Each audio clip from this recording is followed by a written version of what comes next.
I put my father in jail for 17 years for kidnapping me and threatening me. My name is Chema and I'm 25 years old. In 2021, I ran away to Mexico to marry the man that I love. Let's call him Gabriel. Gabriel and I met through a gaming app 8 years ago. He lived in Mexico and I lived in New York, and we stayed in touch this whole time. He promised that he would always be there for me and that one day he will marry me. I come from a family of 10. We are 4 boys and 4 girls, plus my parents.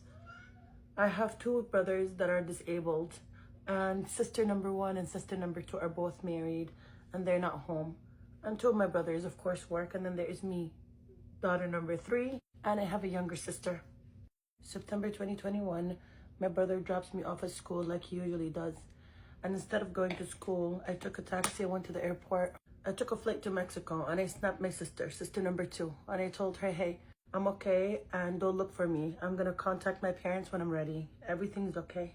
The next day after I got to Mexico, I FaceTimed my father to introduce him to Gabriel. And I informed him that I'm gonna marry Gabriel. And of course, as expected, my father lost his shit. He was telling me that what I did is wrong and it can't happen this way, to tell him where I was. We went back and forth and then he convinced me and I told him that I was in Guadalajara, Mexico. And he promised that him and my mom, my brother will come to Mexico and make everything right.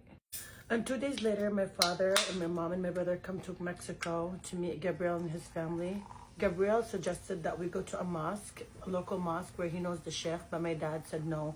And we all agreed that we're gonna meet in a local restaurant, like small restaurant in the area. You could only imagine how mad my father was when we got to the restaurant. He was fuming and my mom was cussing me in Arabic. Gabriel's family were trying to calm everybody down, and alhamdulillah, everybody calmed down and we sat down to eat. After dinner, my parents kept pressuring me to go back to the hotel with them. And when I kept saying no, my dad threatened that he's gonna divorce my mom. I was like, you know what could possibly happen? All my stuff are at Gabriel's house. I'm gonna go with them. I'm gonna come back tomorrow. Once we get to the hotel, both my brother and my dad waited down in the lobby, and my father asked my mom to take me upstairs and check if I was still a virgin. We get to the room. My mom didn't check me, but she was screaming and yelling at me, but I didn't care. I wanted to be with Gabriel, and that's all I cared about at the moment. Then my father comes upstairs, and he was so mad at me. He was telling me that he's gonna unalive me, and nobody's gonna do anything to him because he was in Mexico. Or even if he doesn't do it himself, he has people in Mexico that could do it for him. I didn't care at first, but then he told me that he could have people do it to Gabriel and his family, and that what scared me. The next day, they forced me to go back to Gabriel's house to get all my stuff and my passport. And after a huge argument, Gabriel's family were able to convince my dad to calm down and to meet with them later on at our local restaurant again to do everything the right way. When we met later on, my dad tried to say that he's gonna ask Gabriel for $30,000 in dowry. I was like, yeah, no, that's not happening. I'm gonna marry the guy whether you agree or not. And I'm not gonna ask him for $30,000 because he doesn't have it. Anyways, Gabriel asked me to marry him and he gave me a ring, and my father was there and gave us his blessings. His family were happy and we were all happy. We took pictures. His family gave me gifts and everything seemed to be fine at the moment. Then my family were like, okay, listen, we have to do this the right way. You would have to come with us and we have to apply for the K1 for him, the fiancé visa. He comes and he get married in America and we celebrate with everybody. And if that doesn't work out, we could get married in Egypt.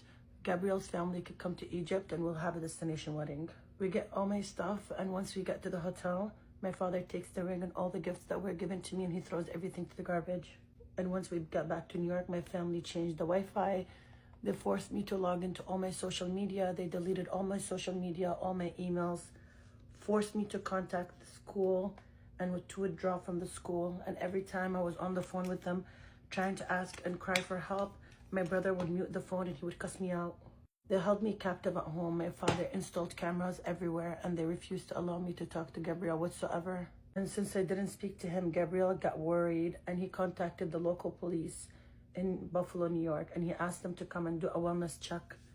The police came over to check, but I didn't know that the police were there for me, so I didn't speak to them. And keep in mind, the police knew that there was something going on because when I went to Mexico, my father tried to make a report that I was gone, but the police were like, hey, if she left on her own, you can't do anything about it because she's an adult. Right away, my parents booked me a ticket to go with them to Egypt because my brothers were getting married.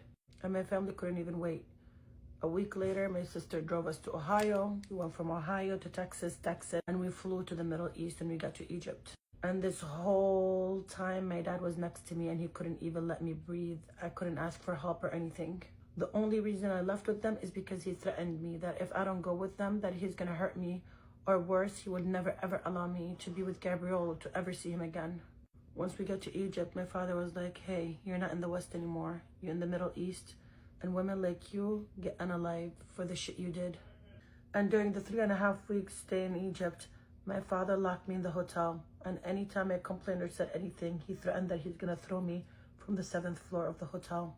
And once we got to Yemen, to plant the fear in me, my father had his friends drive us home. And on our way home, the friend was telling me the story about this Yemeni girl who tried to run away with her boyfriend, and her dad took her to Yemen and he unalived her.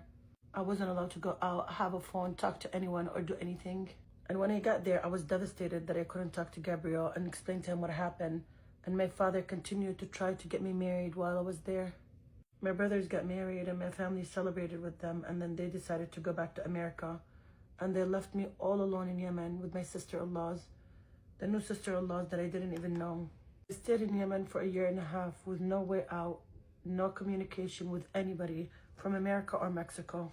Then one day I was able to get a hold of a phone and I contacted Gabriel immediately. I sent him a detailed email and I told him about everything that happened to me and everything that my parents did to me. He immediately contacted the police and a nonprofit organization that helped DV victims.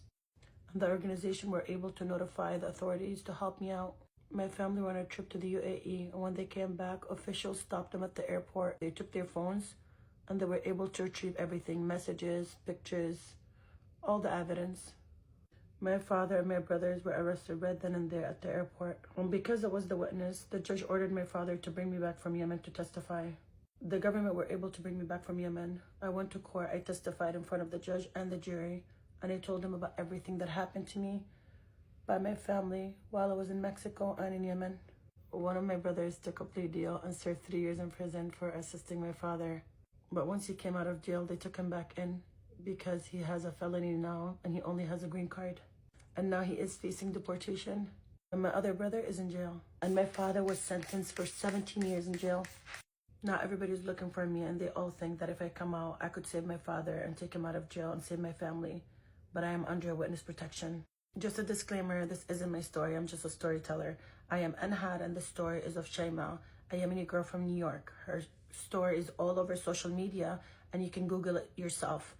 All I did is I just took the transcript, the court transcripts, and I read them to you. This isn't my opinion, I literally just read the transcript.